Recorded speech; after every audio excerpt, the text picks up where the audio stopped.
Hello, welcome to Spaulding Marine Center for part 2 of a wonderful lecture and presentation on Myron Spaulding.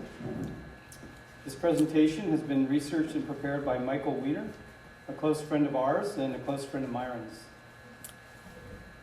Michael worked with Myron for decades, doing what needed to get done, as he says.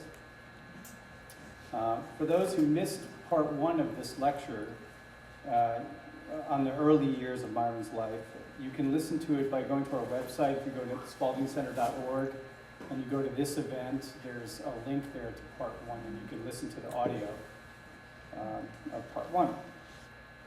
So thanks again for coming here tonight to learn more about the man who continues to inspires us to work and live with integrity and to continue practicing his craft. Sharon, I'm going to hand it over to you. Hi, my name is Sharon Seymour, and I'm the secretary for the Sausalito Historical Society, and I want to welcome you on behalf of the society.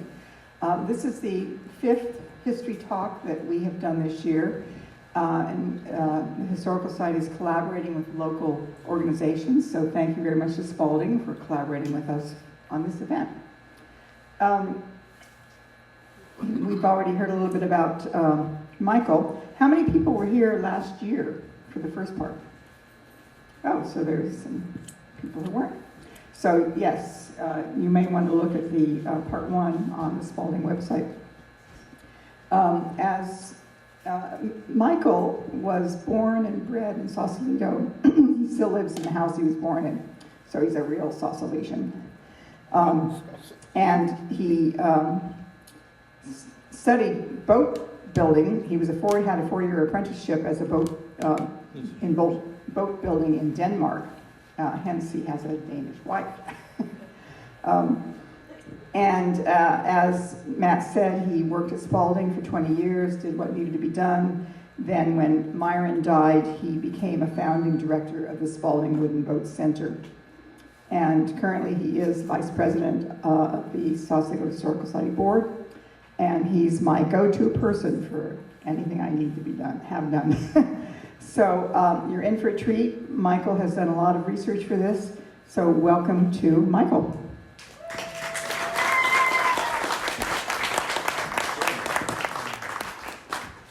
Good evening, and thank you for coming. This is, like you heard, my second talk about Myron. It's once again a real pleasure to be here in this wonderful building, talking to you about the remarkable man who built it and worked in it for almost 50 years. Last year, I ended my talk with this line. When Myron was 50 years old, a new phase of his life had started. The story of the building of Chrysopolis and everything that came after is a dramatic tale. But I would like to leave the story of Myron's life after 1950 for another time.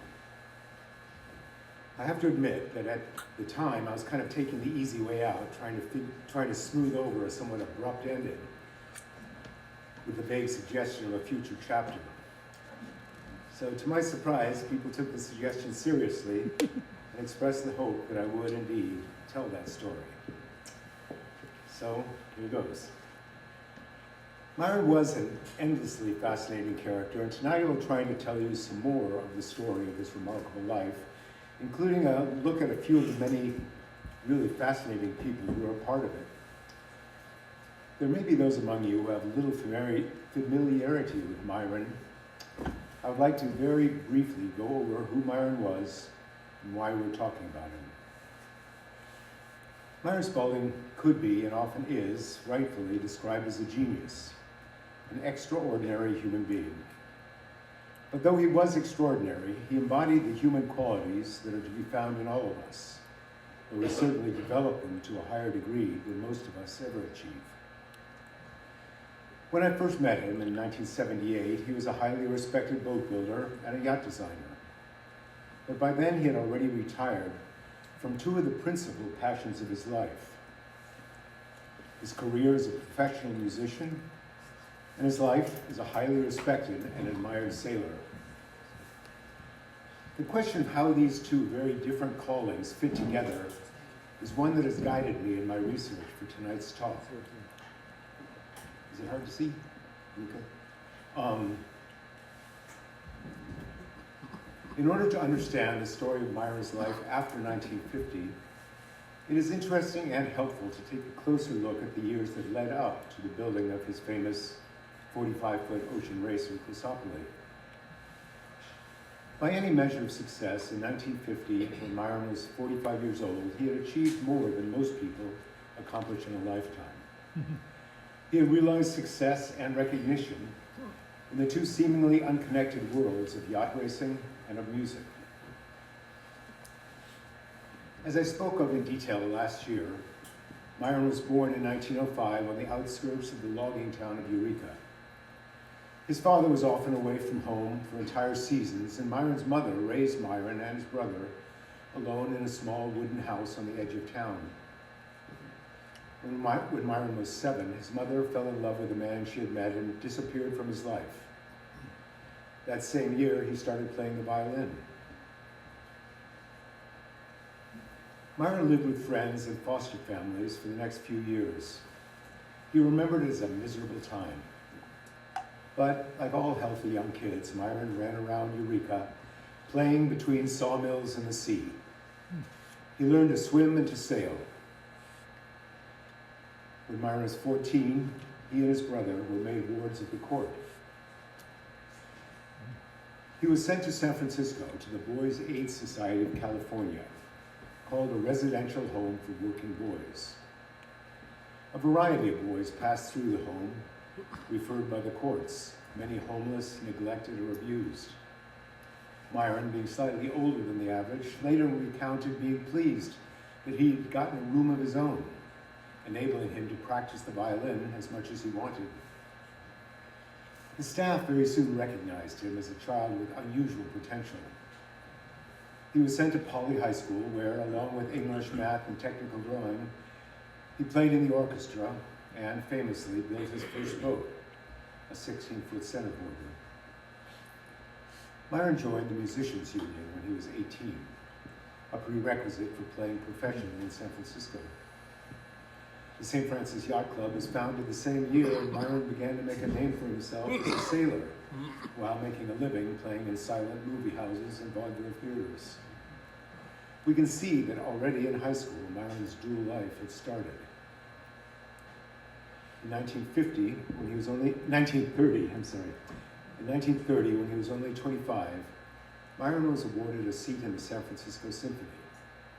A full-time position with the orchestra was coveted and very hard to obtain. Myron entered the world of professional music in the midst of the Great Depression. The symphony was in the grip of the chaos that was spreading over the entire country. It had flourished during the 20s under the direction of Alfred Hertz, who had built it into a well-respected orchestra. But by the fall of 1929, in the fall of 1929, just before the stock market crash, Hertz submitted his resignation, and the board was tasked with finding a replacement for the immensely popular conductor. Perhaps daunted at the challenge of replacing so strong a leader, the board chose to hire 2 conductors to share the podium. The 2 men could not have been more different. One, an archetypical English gentleman conductor, Basil Cameron, and the other, a fiery Russian, Yusei de Broen. It was probably de Broen who chose to give a seat to the shy but determined young man born and raised in the wilds of Northern California. Myron's background may well have resonated with him. De Broen himself was born to poor Russian peasant parents who had been forced by poverty to give him up for adoption. He too found his way out of poverty as a music prodigy. After graduation from the Moscow Conservatory, he went to Vienna and Paris, becoming part of, quote, a ferociously intellectual Russian expat community. I think the volatile young conductor may have recognized something in the intense young man who had learned to play violin while growing up in an orphan's home. It was an exciting time to start playing with the symphony.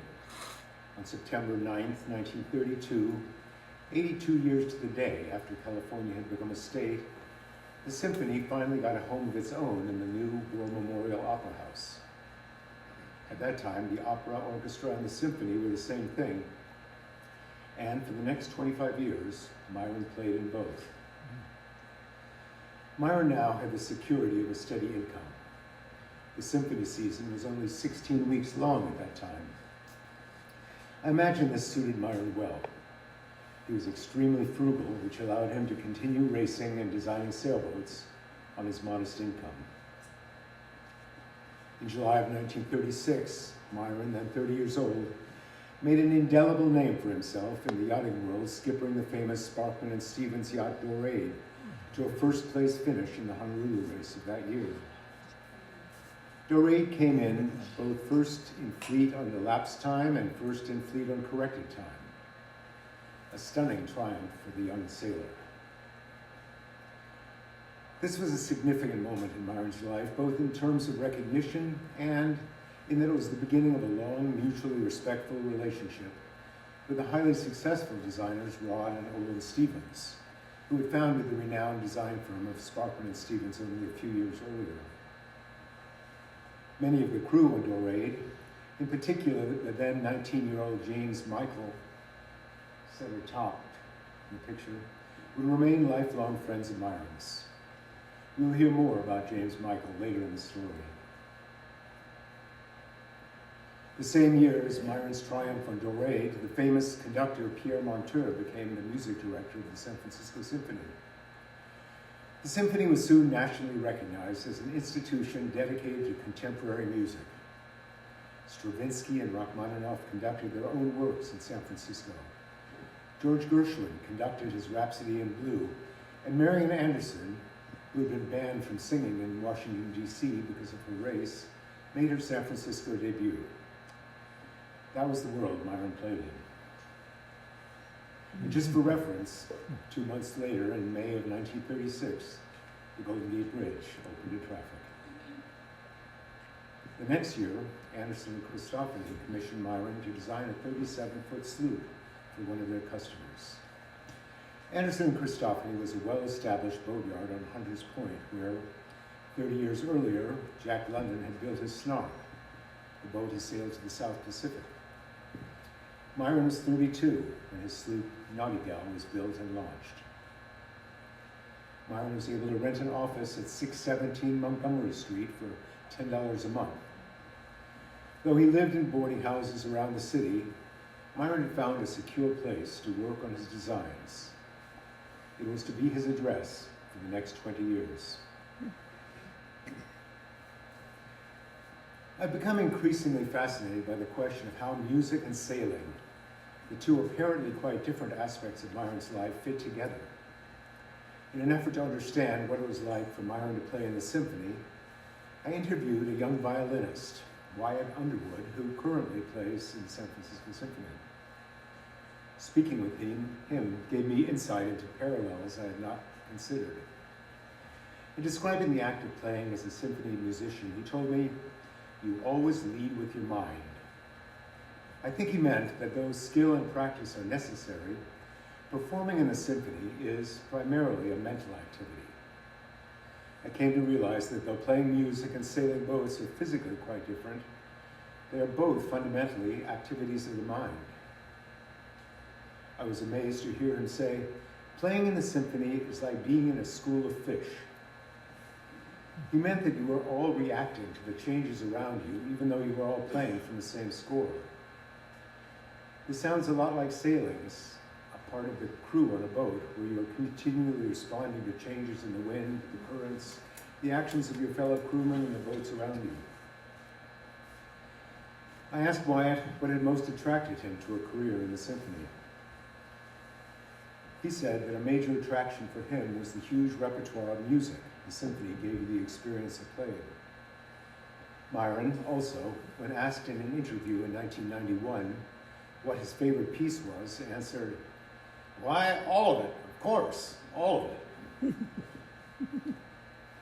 When I look at Myron's drawings, the extraordinary thoroughness and attention to detail they exhibit, I realize that a drawing is not that different from a musical score. If you compare the performing of music from a score And building a boat from drawings, he realized the score and the drawing both embody the thought that becomes the product. Any of you who ever spoke with Myron probably remember that he almost needed to hold a pencil in his hand and sketch while he was talking. For Myron, drawing and thinking were inseparable. Just as a score contains the instructions for the orchestra to play, the music, a drawing is the intermediate step between the designer's ideas and the intended execution. Now, Myron is a violinist, a gifted violinist, but not a composer. For Myron, I think the designing of boats was his way of composing music. When Myron gave me a drawing of something to build, whether it was a hollow spruce spar or something very specific, like the stem band for a bird boat, it often struck me that the entire job was effectively completed in the drawings. Myron had done all the thinking. He had virtually completed the job on paper, and all I had to do was carry out the task that the drawing depicted. Much like a composer, who in the score gives the orchestra the information necessary to play a piece of music, Myron created drawings that could then be carried out by any competent mechanic. In September of 1946, soon after the end of the war, Myron signed a lease agreement with E.B. McNear for a piece of beach property on Point San Pedro, east of Santa Fe, including the old building known as the Steamer Gold Warehouse. Myron dreamed of converting this building near the beach to his own boat building shop.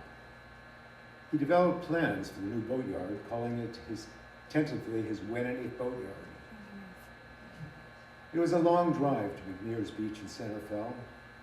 We know how often he went because Myron collected all his toll tickets from the Golden Gate Bridge.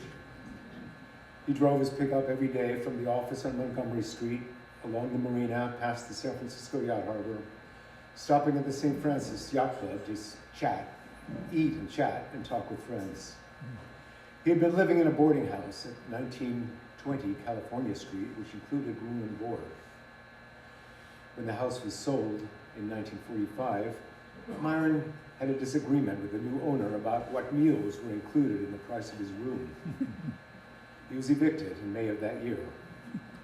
We don't know where he moved from the guest house, but I wouldn't be surprised if he bunked in the little office he rented on Montgomery Street and ate his meals at the yacht club. This may explain why he shows an upstairs living space, including a small kitchen in his new boatyard.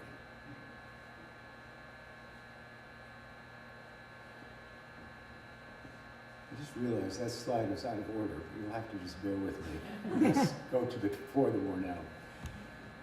The United States entered World War II in December of 1941. Myron was fully engaged in war-related work through 1945, while never slowing down in his design work. He applied to the U.S. Navy Reserve. These photos are from his application. Much to his dismay, his application was denied, though he clearly was highly qualified and had numerous strong recommendations. He was told that he did not meet the physical requirements, was 36 pounds too light for his height. Having grown up in a period of rampant corruption, Myron was convinced that commissions were being bought, not given on the basis of merit. Throughout the war years, he worked as a surveyor for the War Shipping Administration to establish the value of boats requisitioned for war service. He worked on the restoration of Pier 43A near the foot of Powell Street, the former location of Meeks Wharf, about which we will soon hear. Evenings, he studied statics and strength of materials in night school. And he continued working in the engineering department at Magnum Lewis in Sausalito, where 110-foot minesweepers were being built of wood. That's Myron there in a three-piece suit. And throughout the war, the symphony continued performing. Soldiers and sailors were invited to attend concerts for free, and special concerts were held on Treasure Island, free to members of the armed forces. Shortly after the war, Myron met J. Arvid Johnson, a Finnish house carpenter who was to play a major role in Myron's life over the next 10 years. Arvid would build a number of Myron's boats, as well as the boatyard building we are now sitting in. Arvid had been building houses since arriving in San Francisco from Finland in 1924. He was known for building junior fives, small, simple houses built for, quote, practical people who count their pennies. Junior fives had a garage below and 5 rooms upstairs, including 2 bedrooms, a bathroom, a kitchen, and either a dining room or a living room with a dinette. They could be bought in the 1940s for around $5,000, $90,000 in today's money. If you look around the city, you'll see buildings like this all over the place. There are rows of them on 19th Avenue. Johnson liked boats. He had been an early member of the Golden Gate Yacht Club, which was started on a barge moored in the San Francisco Yacht Harbor near the St. Francis. Many of the founders were working men and fishermen who used to stop in at the barge for a drink and some socializing on their way back home from work. It became known as a relaxed and welcoming social club, famous for its open door policy and the honor system at the bar. Myron had been working on a number of designs through the 40s, the largest a 50-foot yawl. Arvid Johnson built Myron's yawl in a lot adjacent to his house at 412 Pioche Street in the Excelsior district of San Francisco. I visited Pioche Street and was amazed at the ingenuity it must have taken to build a 50-foot boat in that hilly area on a lot hardly wider than the boat itself. Johnson was clearly a man who knew how to get things done. He and Myron developed a productive working relationship. Myron worked closely with Arvid on the 50-foot yawl, his design number 12. Arvid named the new boat Suomi, the name in Finnish of his country or his people. In 1947, Myron sailed with Arvid and his wife, Emma, in the Honolulu race on Suomi, taking first place in their division and cementing Myron's reputation as a yacht designer. Arvid dreamed of sailing the boat to Finland for the 1952 Olympics.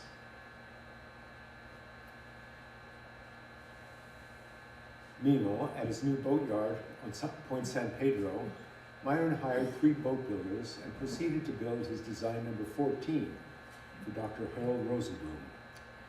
As he always did, Myron kept meticulous records of his work. Alongside the 3 hired boat builders, Myron logged 1,756 hours for himself and recorded the hours put in by his friends, Bob Crowley, Lorna Ralston, and Roy Eklund.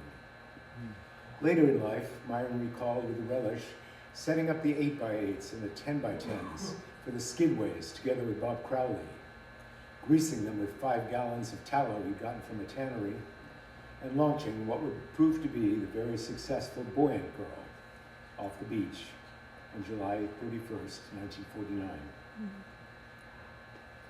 Arvid Johnson evidently enjoyed building boats with Myron even more than sailing on them. In 1950, he sold Suomi to a doctor in Southern California. He then, together with a group of his friends, commissioned Myron to design a boat they could build for themselves. They asked Myron to, quote, draw up a boat that would race, give some comfort and headroom for cruising, had an adequate auxiliary, and could be built by comparatively inexperienced builders. We have the contract, dated in May of 1950, between Arvid Johnson and Myron for the design and plans for 5 33-foot plywood sloops.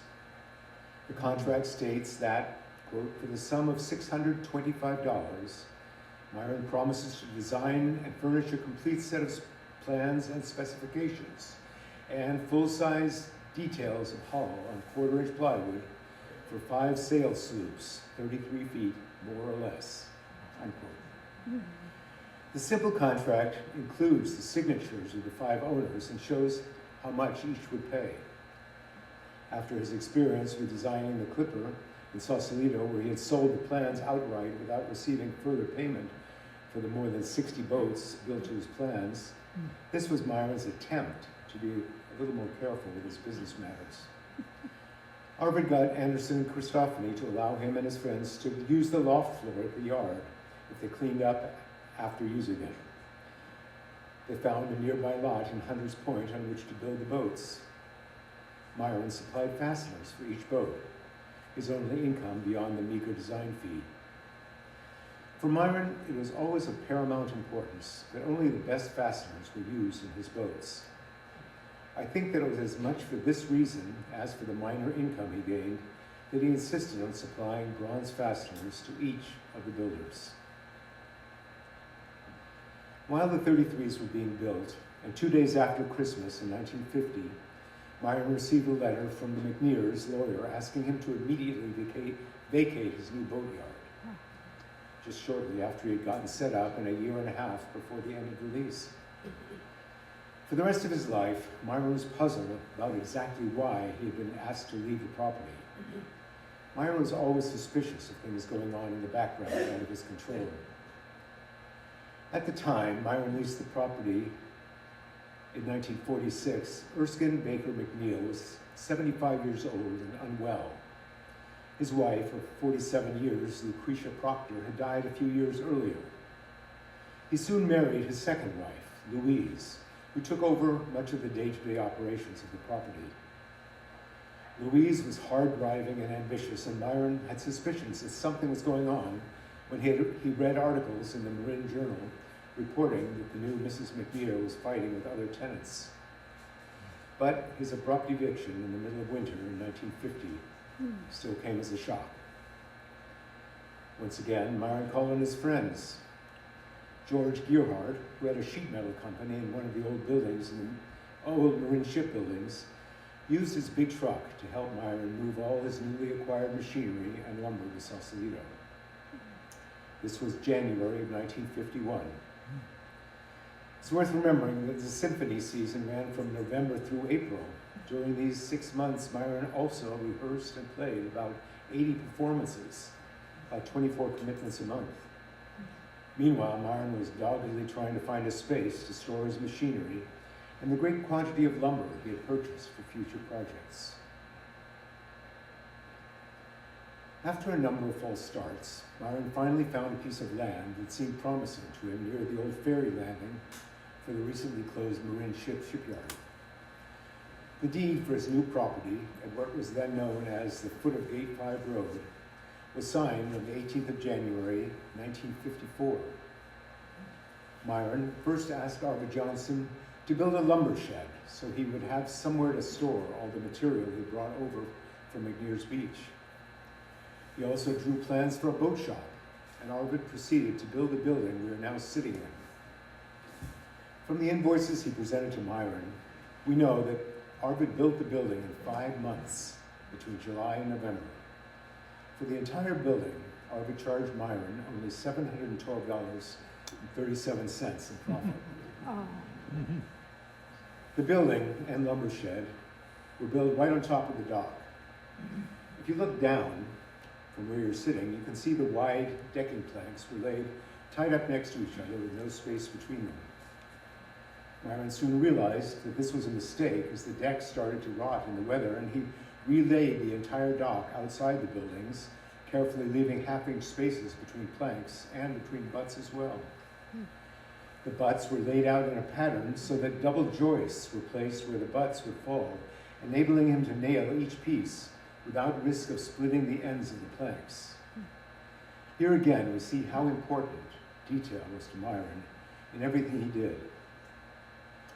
In speaking of the origins of Chrysopoly, Myron recounted that the design was originally started for his friend, Gordon Strawbridge. Gordon Strawbridge is another of those people who played an important background role in Myron's life. Strawbridge shared with Myron a fascination with all aspects of yacht design. Starting in 1940, the two of them maintained an ongoing conversation lasting 15 years, both in person and in writing. Over that time, Myron designed a number of boats to try and meet Strawbridge's requirements. Strawbridge had been born into a patrician Philadelphia family. His father was the owner of Strawbridge and Clothier, a department store described in Wikipedia as a gracious urban emporium, originally founded in a building that had been Thomas Jefferson's office when he was Secretary of State under George Washington. Strawbridge had started his career in publishing. After moving west, he opened a bookstore in Palo Alto. In 1946, he moved to Mill Valley, where he opened Strawbridge's, a well-known stationery store, which became a landmark in downtown Mill Valley. In 1950, he was appointed to fill a city council vacancy. We have 12 letters from Strawbridge to Myron, written between mid-1952 and mid-53 alone. In the last letter, Strawbridge questions the spacing of the frames in Myron's latest design, insisting that they should be spaced 10 inches apart, instead of the 9.5 that Myron had specified. I think Myron began to get the sense that Strawbridge was enjoying the design process a bit too much. Increasingly involved in politics, Strawbridge became mayor of Mill Valley in '54, and some years later, he was the first mayor of Tiburon. Around 1954, Henry Meigs stepped into Myron's life, asking Myron for a boat to sail in the '55 Honolulu race. They probably knew each other from the St. Francis Yacht Club. Meigs' namesake great-grandfather was the legendary Honest Henry Meigs of Gold Rush fame. During the short time he was in San Francisco, Henry Meigs laid the foundations for much of the world Myron was later to live in.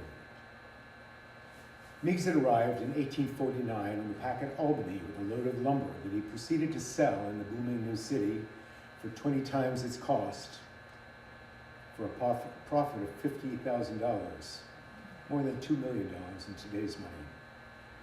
He soon founded the California Lumber Company in Mendocino County and built the largest and best sawmill in the state, essentially starting the Northern California lumber industry that Myron was born into only 50 years later. He became a trusted member of the San Francisco City Council. He built the 2,000-foot-long Meigs Wharf at the foot of Powell Street to encourage shipping to the area. Meigs had quickly become a prominent and highly respected and highly liked citizen of San Francisco. He was generous with his friends and supported civic improvements. All his life, he was a lover of music and promoted concerts. He founded the Philharmonic Society of San Francisco, the city's first orchestral group. But in 1854, the first great crash occurred in San Francisco. A worldwide economic decline contributed to a financial crisis. Even the city was operating on debt, and was issuing promissory notes, warrants, which, when signed by the mayor and the controller, were used to pay city debts. For convenience, the controller signed books of warrants in advance, and Meigs got a hold of some of these books, filled out the blanks, and used them as security for money he borrowed. Meigs realized that he would inevitably be discovered. On September 26, 1854, he quietly bought a small bark, the America, and within a week, on October 4th, he departed on a foggy night with his wife, 3 children, and $10,000 in cash, which he split with the captain of the boat. It had been barely 5 years since Meigs first arrived in San Francisco. 2 weeks later, he showed up in Tahiti on his way to South America. He arrived penniless in Chile, but was soon building railroads. Peru hired him to build a national railway system, and he became famous and wealthy all over again. His personal fortune soon estimated at $100 million. He reputedly sent back all the money he owed to his friends in San Francisco. In 1874, the state of California passed a bill exonerating him for all his crimes. Such was Meigs' enduring popularity. Henry Meigs, the great-grandson of the notorious Honest Henry, approached Myron shortly after he had bought this property at the foot of Gate 5 Road. Like his grandfather, Henry Meigs had a spirit of generosity that he extended toward Myron. He offered Myron a loan of $15,000 on very favorable terms to help him get his new yard started, and commissioned him to build a 45-foot auxiliary yacht. Myron was ready for this request, simply modifying plans he had drawn for Gordon Strawbridge. Meigs hired a man named Ralph Cooper to work in the yard as his agent during the construction of this new boat. It was undoubtedly obvious to Meigs immediately after making his agreement with Myron that there was no way his new yacht would be completed in time for the Honolulu race that was scheduled for the middle of July. Myron was making good progress on the boat in the spring of 1955, having lofted it and set up the keel, and was ready to start framing. Right where we were sitting. But Meigs was determined to sail in the Honolulu race that year and decided to buy another of Myron's boats, the Swami, from Dr. Burton Hall, who had acquired the boat from Arvid Johnson and taken it to LA. In April, Meigs gathered together a crew to bring the boat up from Southern California. Meigs' brother, William Lawrence Meigs, Walter Sandy Wilson, a television sports writer from New Zealand, Colonel William Conroy, and Ralph Cooper, Meigs' agent at Myron's yard, agreed to be his crew. A sumptuous cocktail party was held at Meigs' home in Atherton on Saturday night to celebrate their departure. Swami, with 5 men on board, left Newport the following Tuesday morning and sailed towards Santa Barbara. At around 8:30 that evening, they sailed into Santa Barbara Harbor to have some work done on the engine and refuel. The work was only completed at 5:30 in the afternoon the next day, but after testing the engine, they sailed off at 9 p.m. up the coast toward Point Conception, making 7.5 knots under engine. Visibility was 4 miles with choppy seas and a northeast breeze. Everyone went below to their bunks. Ralph Cooper took the helm. At 9:30 a.m. that same day, a Swedish freighter, the 5,000-ton Parramatta, departed San Francisco laden with general cargo bound for Australia via Los Angeles. She carried a crew of 39 and had luxury passenger accommodations, though no passengers were aboard for the trip to LA. They were cruising at 13.5 knots, 3 miles off the coast, as they approached Point Arguello that night. At around 3:15 in the morning, the lookout left his station on the bridge and went below to make coffee and call the next watch that was due in the wheelhouse at 4. Shortly before 4 a.m., the officer on watch spotted a white light 2 points off the starboard bow. The helmsman, too, observed a white light with a red light below it, only a half point off the starboard bow. The rudder was ordered left, and standby was rung on the engine room telegraph, but the engine continued at full speed, and a collision occurred immediately. The captain, having heard the standby alarm, rushed to the bridge and, seeing a light in the wake of his vessel, ordered the rudder hard right to return to the site of the collision. Speed was finally reduced to slow 8 minutes later. Since the Parramatta didn't carry a searchlight, the crew used her Morse light to look at the wreckage and search for survivors. No survivors were seen. An hour and 10 minutes after the collision, at 5:12 a.m., the freighter transmitted a message stating that she had struck something. Coast Guard launches were immediately dispatched from Point Arguello and Santa Barbara. Within 15 minutes, the Parramatta resumed her voyage toward Los Angeles. The Coast Guard was to find only small wreckage, a life ring, and one badly mutilated body. If any of you followed the description of those early morning moments in the Parramatta's wheelhouse, you might be puzzled that the helmsman had been ordered to turn to the left. Clearly, if there had been any hope of avoiding a collision, he probably should have turned right. Turning left caused the freighter to ram Swami amidships, instantly killing all on board. I hesitated to subject you to this story in such gruesome detail. I had heard the outlines of it from Myron, who related it often. But when I read the Coast Guard report and realized what had actually happened 3 miles out there in the ocean, I was deeply horrified, as you may be as well. I think this gives us a sense of what Myron felt when he woke up on Thursday morning to this front page of the call bulletin. The accident must have shaken Myron deeply. Upon reading the Coast Guard report, it becomes obvious that this horrific accident was the result of a series of small mistakes, each one inconsequential by itself, but together fatal.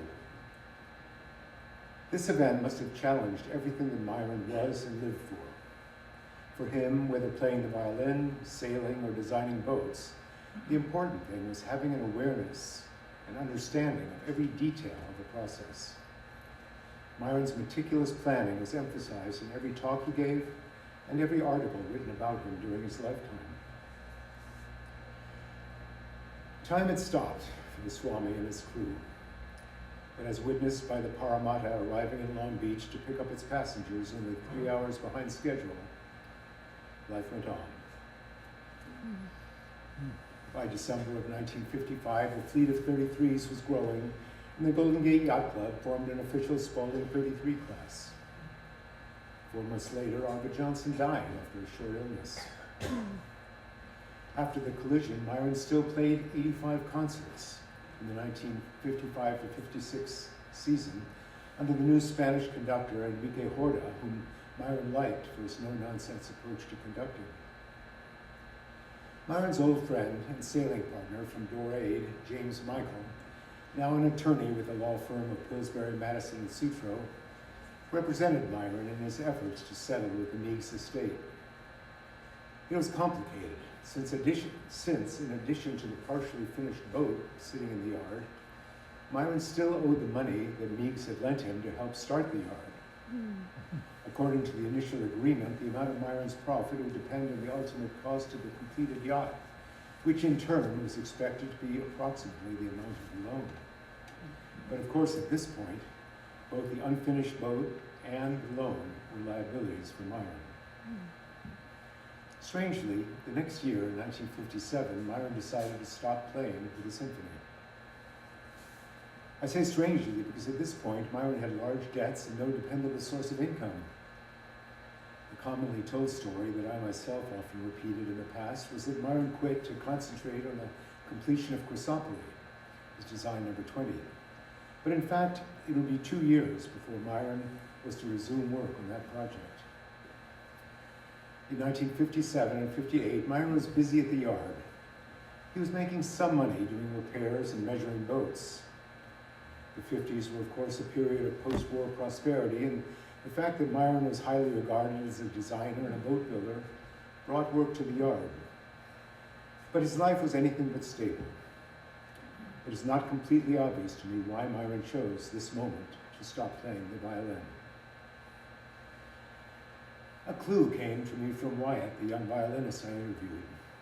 He spoke of a yearning to not always work under somebody else's direction, to not have to play what somebody else asked you to play in the way that someone else wanted you to play it. Myron, too, may have felt compelled now to work independently in the field that he loved most. I can imagine that the finality of the accident made Myron realize that he could not continue to live in two worlds. Additionally, in 1956, a pension fund had, for the first time, been set up, providing for retirement income for musicians. This, too, may have played a part in Myron's decision to retire from the symphony when he did. 2 years later, in 1959, Dean Morrison came to Myron's rescue. Only the year before, Morrison had been on board Celebes, which had burned and sunk during the Acapulco race. Ironically, 4 years earlier, Morrison had been asked by Meigs to help bring Swami north, but had declined due to business obligations. He too was enjoying the benefits of the post-war boom in his East Bay construction business. He may well have read this announcement of Myron's new design in the June '57 Sea and Motorboat magazine. Dean Morrison and Myron signed a contract on Christmas Eve of 1959 with specifications for the completion of what was still known as design number 20, with materials and workmanship of the highest specifications. Again, the idea was to have the boat ready for the 1961 Honolulu race. This time, it was ready. Dean Morrison sent out invitations to the launch.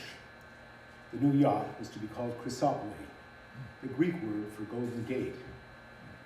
This was the name John Fremont, back in 1846, had given to the passage between San Francisco and Marin.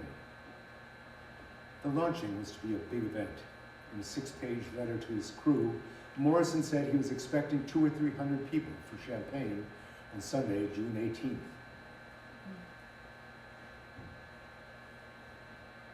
I think that was June 16th, actually. In any case, the masts were stepped, and the next day, Myron, Morrison, and the crew worked day and night to get Chrysopoli ready for the start of the race from San Pedro 2 weeks later, on July 4th.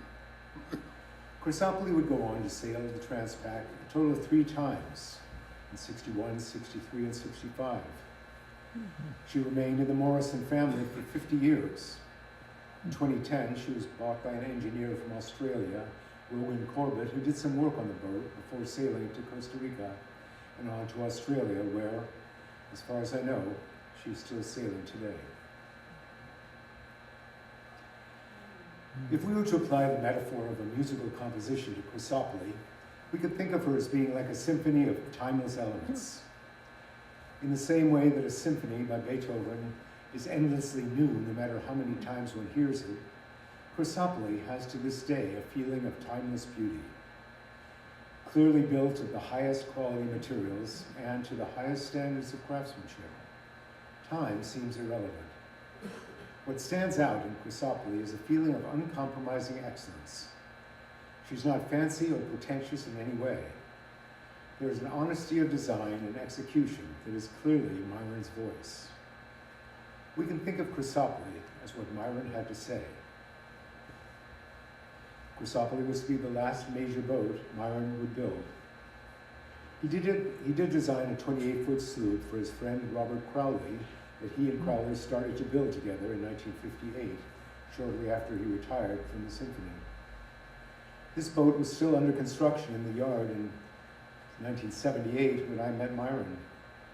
It was later completed by Tom Miller over a period of 20 years and launched after Myron's death. Arate is now docked down on the float at the Spaulding Marine Center. In 1963, Myron quietly married Gladys Knuckles, whom he had known for years. She and her former husband had been friends of Myron's, and they had sailed together since they were all young. Gladys and Myron were to live happily together for the next 37 years. Gladys bought a house in Sausalito within sight of the boatyard in 1973. At last, Myron, now 68 years old, had a home and a stable and secure life. Again, I have touched only on a limited part of Myron's life. It was, in fact, far broader and more varied than I could possibly do justice to in a short talk. This time I can't promise a follow-up talk, but someone, for sure, should write a book about the extraordinary man that was Myron Spaulding. I would like to end my talk with a quote from Joseph Conrad's book, The Mirror of the Sea. In this passage, I think Conrad speaks directly to the qualities found in both a musician and a boatbuilder, and eloquently addresses who Myron Spaulding was. The moral side of an industry, productive or unproductive, the redeeming and ideal aspect of this breadwinning is the attainment and preservation of the highest possible skill on the part of the craftsman. This is why the attainment of proficiency, the pushing of your skill with attention to the most delicate shades of excellence, is a matter of vital concern. Efficiency of a practically flawless kind may be reached naturally in the struggle for bread. But there's something beyond, a higher point, a subtle and unmistakable touch of love and pride beyond mere skill, almost an inspiration which gives to all work that finish which is almost art, which is art. I will leave up one of Myron's drawings of Swami. Thank you for being here tonight. And I'd be happy to answer any questions you may have.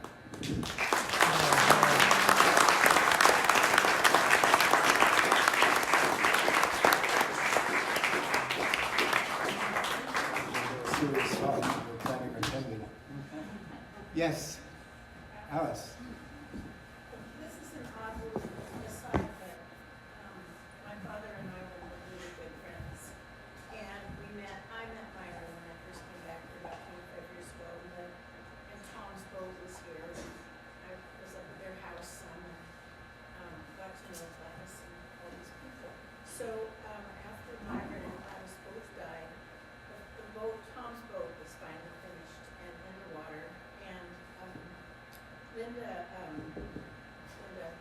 Swanson. Swanson was gonna go out sailing, and she said, I can't go out today, would you like to go? And I said, yeah. And I got my brother-in-law, and I have never in my life sailed on a boat that was so perfectly tuned. You didn't have to hold on to the tiller, you set the sails, and that boat just sailed. It was an exquisite experience. Is that airtight? Yeah. Yeah, Myron was an artist, without a doubt. He designed phenomenal boats. Pardon me? Whose sails? You know, he used a lot of different sails, sailmakers. I did lots of research at the Maritime Museum Library. It has all of Myron's archives. And included in those archives are inquiries to sailmakers, and invoices from sailmakers for every single sail he ever built. They're wonderful. I took photographs of them, but they varied. Yes?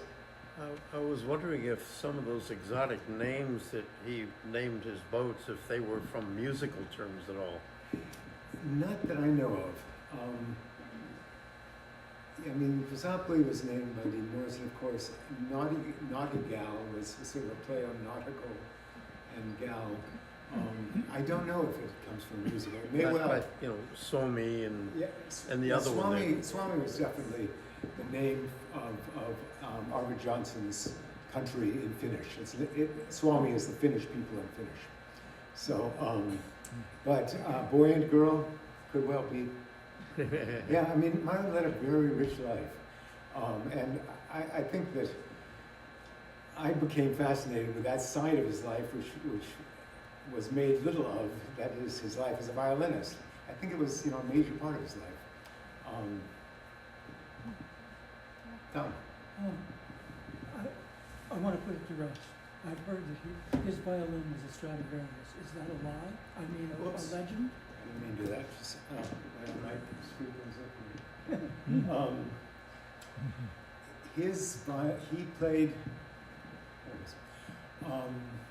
He played violins that were lent to him. So he had, all through life, he had patrons, and he had a very fine violin that was lent to him. I don't know if it was a Stradivarius. I don't really think so. Yeah, But it was a very, very fine violin. Yeah. And I just wanted to put it to rest. his own personal violin was a beater, but he always had somebody who lent him a beautiful violin to play. You mentioned that his standards are very high in terms of materials, like the bronze fastenings. Could you comment on what kinds of woods he was using? Yeah, in boat building? There's a wonderful. High quality. There's a wonderful. Where did I read this? Somewhere he talks about people specifying mahogany, and what was commonly known as mahogany then was Philippine mahogany. And he had learned while he was at Madden Lewis that the English would only accept the use of Central American mahogany, Honduras mahogany.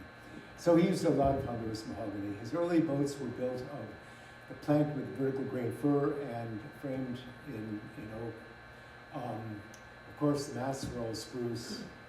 I think, I don't remember what Chrysopoli was planked with. It may well have been vertical grain fir, which is a great wood.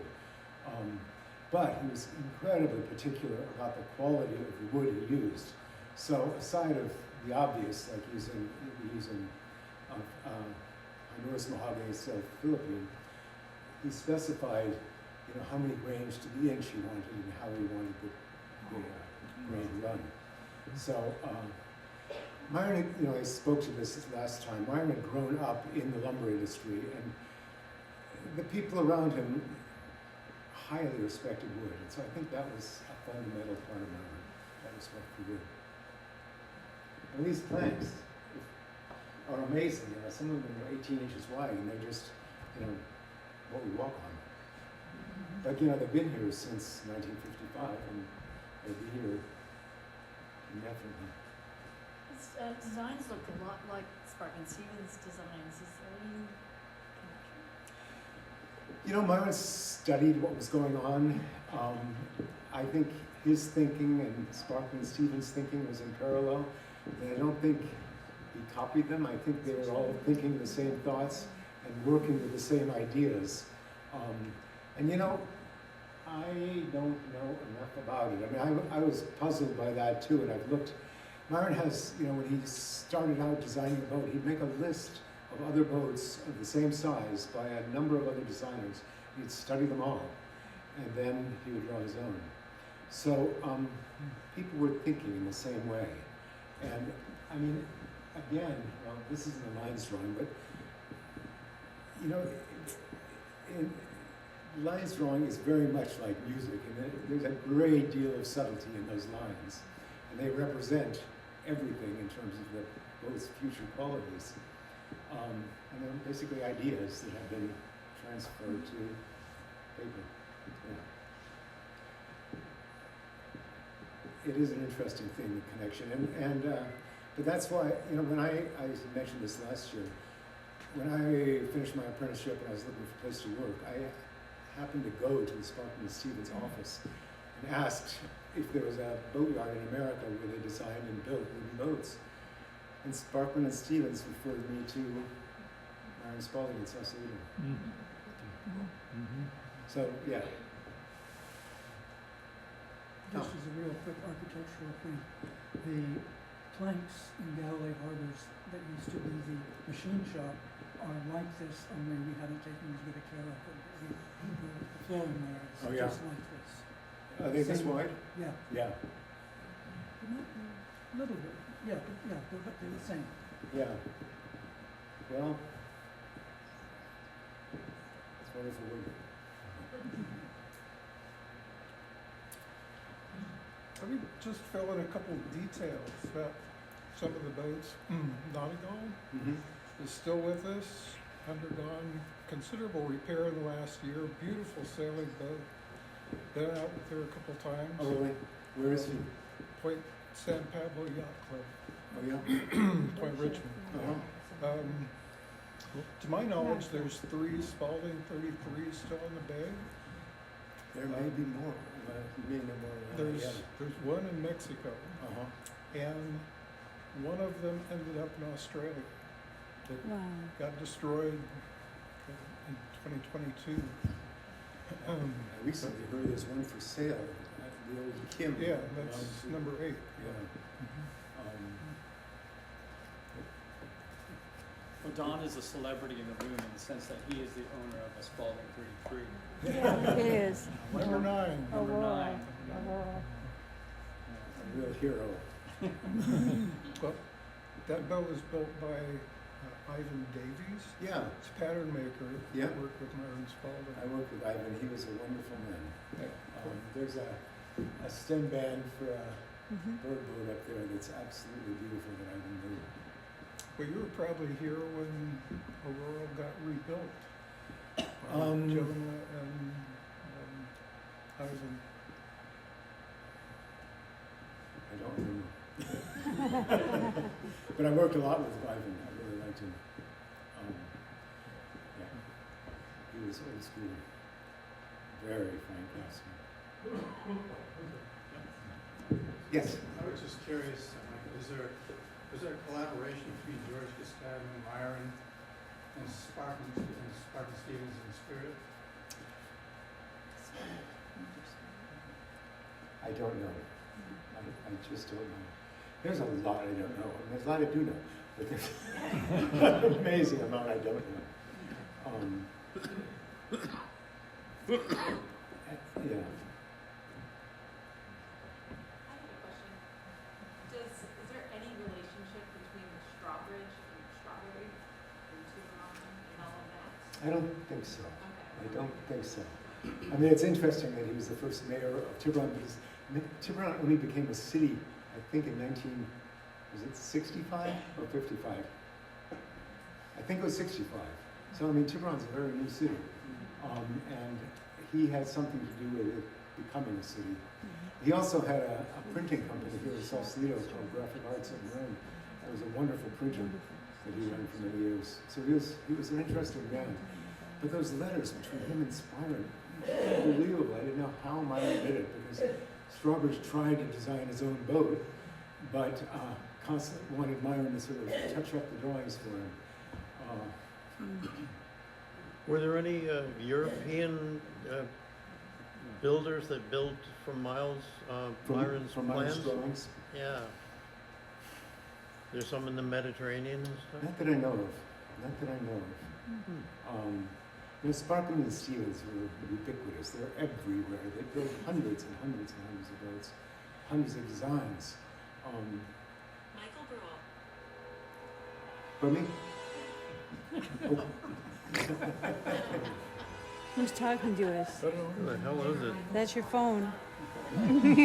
Yeah. My Nice. son's calling me.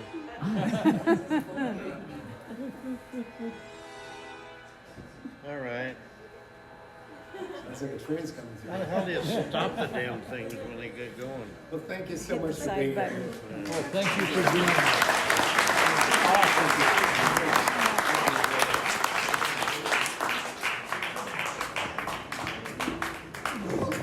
Thank you so much.